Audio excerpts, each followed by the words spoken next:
Far out in the western Pacific Ocean lies a tiny speck of land, an island nation of remarkable character. This is Nauru, the world's smallest island republic. It is a raised coral atoll, a testament to the slow, persistent work of nature over countless millennia. Imagine a place so remote that its nearest neighbor is Banaba Island in Kiribati, some 300 kilometers away. Nauru stands alone, a solitary outpost of human life and unique ecosystems, surrounded by the seemingly endless blue of the great ocean. Its isolation has played a significant role in shaping its distinct identity, a story we are about to explore. The island itself is not large, covering just 21 square kilometers. One could drive around its entire coastline in less than an hour. Yet within this small perimeter, Nauru holds a story of surprising depth and complexity. It is a place of stark beauty, where the tropical sun warms white sandy beaches fringed by coconut palms. The surrounding reef teems with marine life, a vibrant underwater world that has sustained the Nauruan people for generations. This intimate connection with the ocean is a fundamental part of what it means to be Nauruan, a deep-rooted bond that continues to define their way of life even in modern times. Nauru's uniqueness extends beyond its size or location. It is a nation with a history unlike any other, a journey marked by periods of abundance and profound challenge. The very soil of the island once held immense wealth in the form of phosphate rock, a discovery that dramatically altered Nauru's destiny. This resource brought prosperity for a time, but its extraction also left deep scars upon the land and the community. Understanding Nauru requires us to look at both its natural allure and the human stories etched into its landscape, a narrative of resilience in the face of extraordinary circumstances. As we embark on this journey to discover Nauru, we seek to understand not just its physical form, but the spirit of its people. We will delve into their ancient customs, their adaptation to a changing world, and their enduring connection to this small piece of earth they call home. It is a story that offers lessons for us all about stewardship, sustainability, and the enduring power of culture. Nauru may be small, but its message resonates far beyond its shores, a quiet call from the heart of the Pacific. The story of Nauru begins long before written records, with the arrival of its first inhabitants. These were likely Polynesian and Micronesian voyagers, skilled navigators who braved the vast Pacific in outrigger canoes. They brought with them their knowledge of the sea, their customs, and the seeds of a new society. For centuries, 12 distinct tribes lived on the island, each with its own chief and traditions, coexisting in a delicate balance with their environment. They fished in the surrounding waters, cultivated pandanus and coconut trees, and developed a rich oral history passed down through generations, a vibrant culture flourishing in isolation. The first significant European contact occurred in 1798, when the British whaling ship, captained by John Fern, sighted the island. He named it Pleasant Island, a name that perhaps reflected its initial appearance from the sea, lush and inviting. However, this contact marked the beginning of profound changes. Over the following decades, more ships arrived, traders, beachcombers, and missionaries. These interactions brought new goods and ideas, but also diseases to which the islanders had no immunity, and a gradual erosion of traditional ways of life as outside influences began to take hold. The late 19th century saw Nauru drawn into the geopolitical currents of colonial expansion. In 1888, Germany annexed the island, primarily to protect its copra trading interests. This period brought a degree of administrative order, but also imposed foreign rule. The most transformative event of this era, however, was yet to come.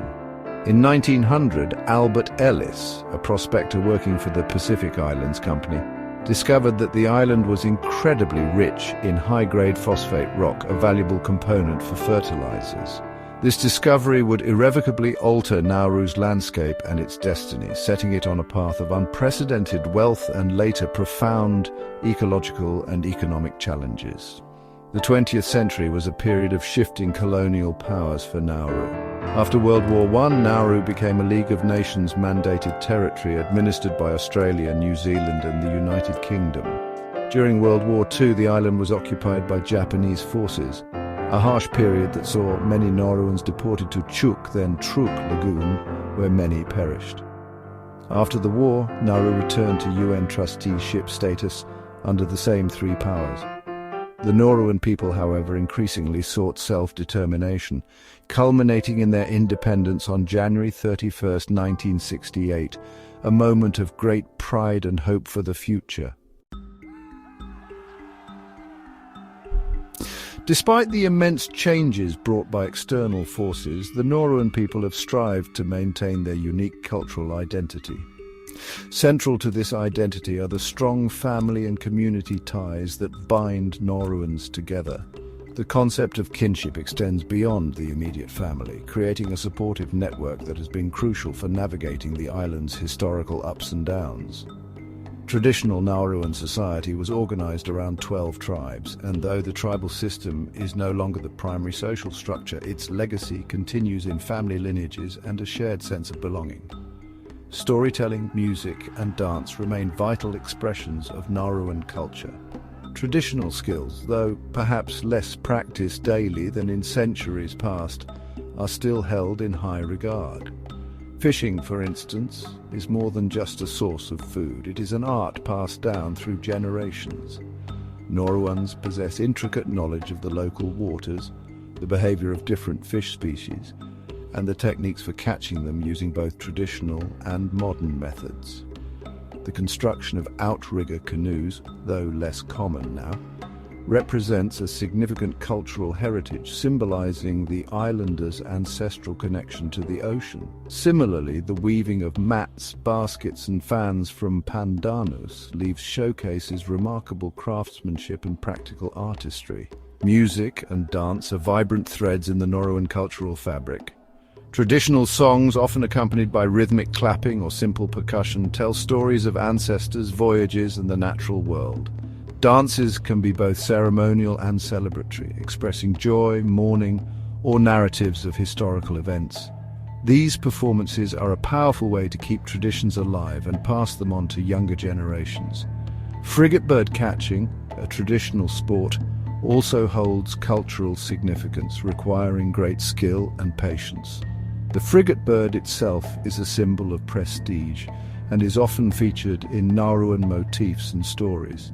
Festivals and community gatherings play an important role in reinforcing cultural practices. Events like Independence Day are celebrated with great enthusiasm, often featuring traditional sports, feasts and cultural performances. Christian holidays are also widely observed, often blended with local customs. The Nauruan language, Dorerin Nauru, is another cornerstone of their identity. While English is also spoken, efforts are made to preserve and promote the indigenous language, ensuring that the unique expressions and worldview embedded within it are not lost to the tides of modernization and global influence. Nauru's geography is truly distinctive, a small island with a dramatic story written into its very structure. It is a raised coral limestone island, often described as a tabletop atoll. This means it was once a coral reef that, through geological uplift, rose above sea level. The island is roughly oval-shaped with a fertile coastal belt, ranging from 150 to 300 meters wide, where most of the population resides.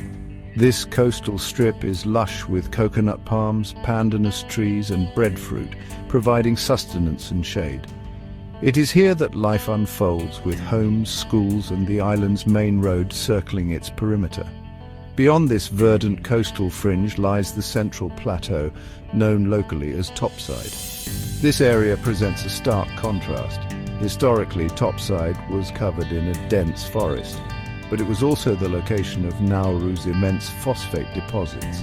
Decades of intensive mining have transformed this interior into a dramatic, almost lunar landscape of jagged limestone pinnacles, remnants of the coral foundations left behind after the valuable phosphate was stripped away.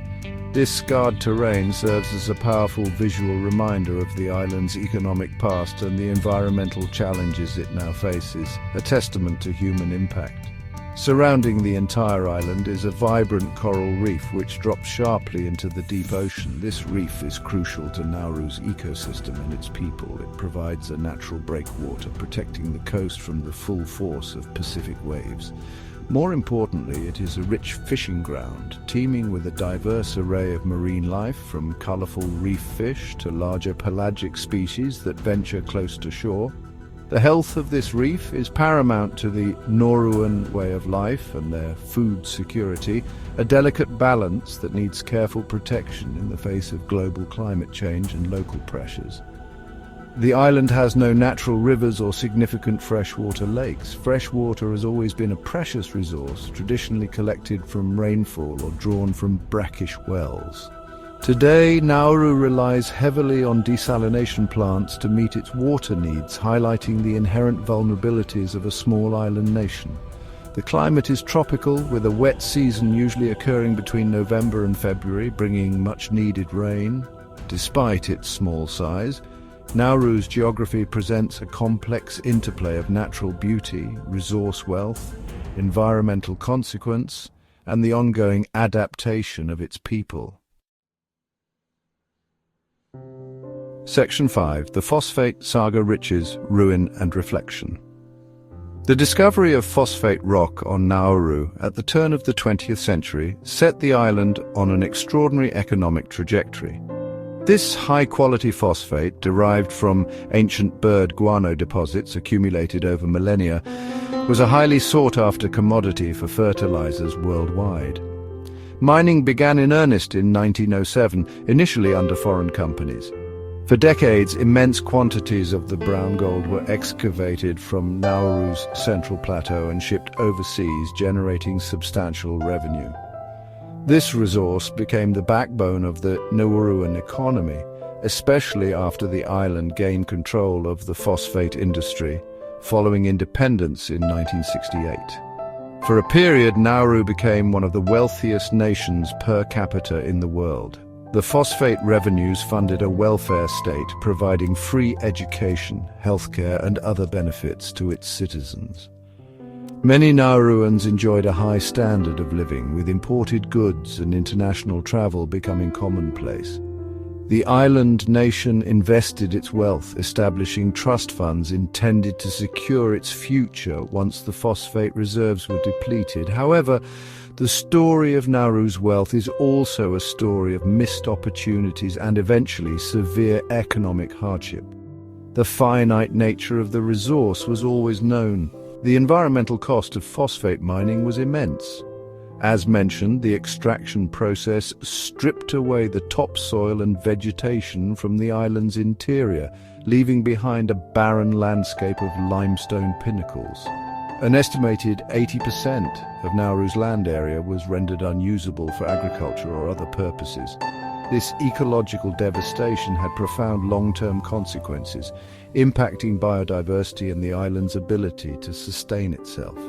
The visual scars on the land serve as a constant reminder of the trade-offs made in the pursuit of economic prosperity, a heavy price for a small island nation. By the late 20th and early 21st centuries, the primary phosphate deposits were largely exhausted. Coupled with mismanagement of the trust funds and unfortunate investments, Nauru's economy experienced a dramatic downturn. The nation faced severe financial crises, a stark contrast to its earlier affluence. This period forced a difficult reckoning with the legacy of mining and the urgent need to diversify the economy and find sustainable pathways forward. The phosphate saga is a complex chapter in Nauru's history, a cautionary tale of resource dependency and the challenges of managing sudden wealth. Section 6. Whispers of the Island, Voices of the Nauruan People. To truly understand Nauru, one must listen to the voices of its people. Consider Eka, an elder woman whose hands still remember the art of weaving intricate pandanus mats. When I was a girl, she might recall, her voice soft, the whole village would gather. The men would return from fishing, their canoes heavy, and the women would weave, sharing stories. The land was different then. Topside was green. The phosphate brought money, yes, but it also took something precious from the heart of our island. We must teach the young ones the old ways so they remember who we are, where we come from. Then there is Ben, a young fisherman, his skin weathered by the sun and sea. He speaks of the challenges today. The reef is changing, he might say, his brow furrowed with concern. Some fish are harder to find. We hear about climate change, the rising seas. Our island is small. We depend on the ocean. It is our life. My father taught me to read the currents, the stars. I try to teach my son, but he is also interested in computers, the world beyond Nauru. We need both the old knowledge and the new to survive and to thrive here. Imagine Maria, a teacher working in one of Nauru's schools. Her words would likely carry a mix of hope and determination. Our children are bright, she might share with a proud smile. They are curious about the world. We teach them about our history, the phosphate years, the hard times, but also about our resilience. We encourage them to dream big, to find ways to help Nauru build a better future. Education is key. We want them to have opportunities, perhaps to study abroad, but also to come back and contribute to their home to help heal our land. And finally, perhaps a former phosphate worker, John, reflecting on the past. Those were heady days, he might reminisce, a distant look in his eyes. The money flowed and life felt easy for a while. We didn't think much about what would happen when the phosphate ran out. We were told the trust funds would take care of us. Now we see the reality. The land is scarred and the easy money is gone. But we are Nauruans. We are survivors. We have faced hardship before, and we will find our way again, together with hard work and faith. Section 7.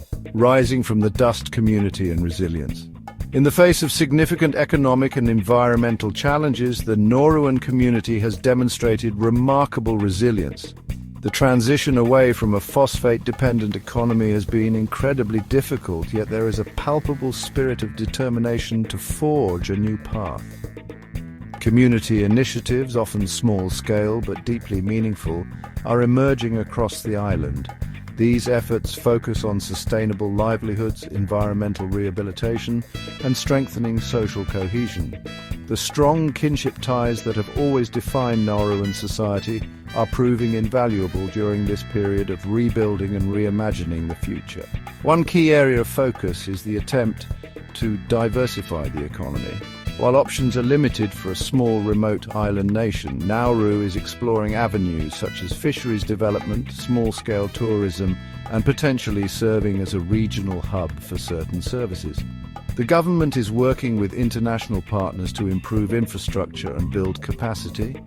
Local entrepreneurs are also starting small businesses, from food services to crafts, contributing to a more varied economic landscape. These are not easy solutions, but they represent a proactive approach to moving beyond the legacy of phosphate dependency. Environmental rehabilitation is another critical priority. The scarred interior of the island, topside, presents a monumental challenge, but efforts are underway to revegetate certain areas. Community groups, often involving young people, participate in tree planting initiatives, aiming to bring life back to the barren land. There is a growing awareness of the importance of sustainable land management and protecting the island's fragile coastal ecosystems and marine resources. These actions are not just about ecological restoration, they are about healing the land and, in doing so, healing the community's spirit. Furthermore, there is a renewed emphasis on health and education as foundations for a resilient future. Improving public health outcomes, particularly addressing lifestyle diseases that became prevalent during the years of affluence, is a major focus. Investing in education and vocational training aims to equip Nauruans, especially the youth, with the skills needed for new economic opportunities and to participate meaningfully in the nation's development. The resilience of Nauru is not just about enduring hardship, it is about actively working to create positive change, drawing strength from cultural heritage and a shared commitment to the island's future. Section 8. Guardians of Heritage, Preserving Nauru's Soul. The preservation of Nauru's unique cultural heritage is a task embraced with passion and a sense of urgency by many on the island. In a world of rapid globalization, maintaining distinct traditions, language, and knowledge systems requires conscious effort. For Nauruans, their culture is the anchor that provides identity and continuity, especially in times of change and uncertainty. It is the stories of their ancestors, the rhythm of their traditional music, the intricate patterns of their crafts, and the wisdom embedded in their native tongue that connect them to their past and guide their journey forward. Efforts to safeguard this heritage take many forms. The Nauruan language, Dorarin Nauero, is a vital carrier of culture. While English is widely spoken, there are initiatives to promote the use and teaching of Nauruan in schools and homes. Documenting oral histories, traditional songs and legends is crucial, ensuring that this rich tapestry of knowledge is not lost to time. Community elders play an indispensable role as living repositories of this wisdom, passing it on to younger generations through storytelling and direct instruction in traditional practices, from fishing techniques to ceremonial protocols. Traditional arts and crafts are being revitalized. Workshops and community groups encourage the practice of weaving, carving, and the creation of traditional adornments. These activities not only preserve valuable skills, but also provide opportunities for creative expression, and can even contribute to small-scale economic activity. Cultural festivals and events provide a platform for showcasing these traditions, fostering pride and participation, especially among the youth. These gatherings are vibrant celebrations of Nauruan identity, reinforcing the values and customs that have sustained the community for centuries. The challenge lies in balancing the preservation of tradition with the realities of modern life.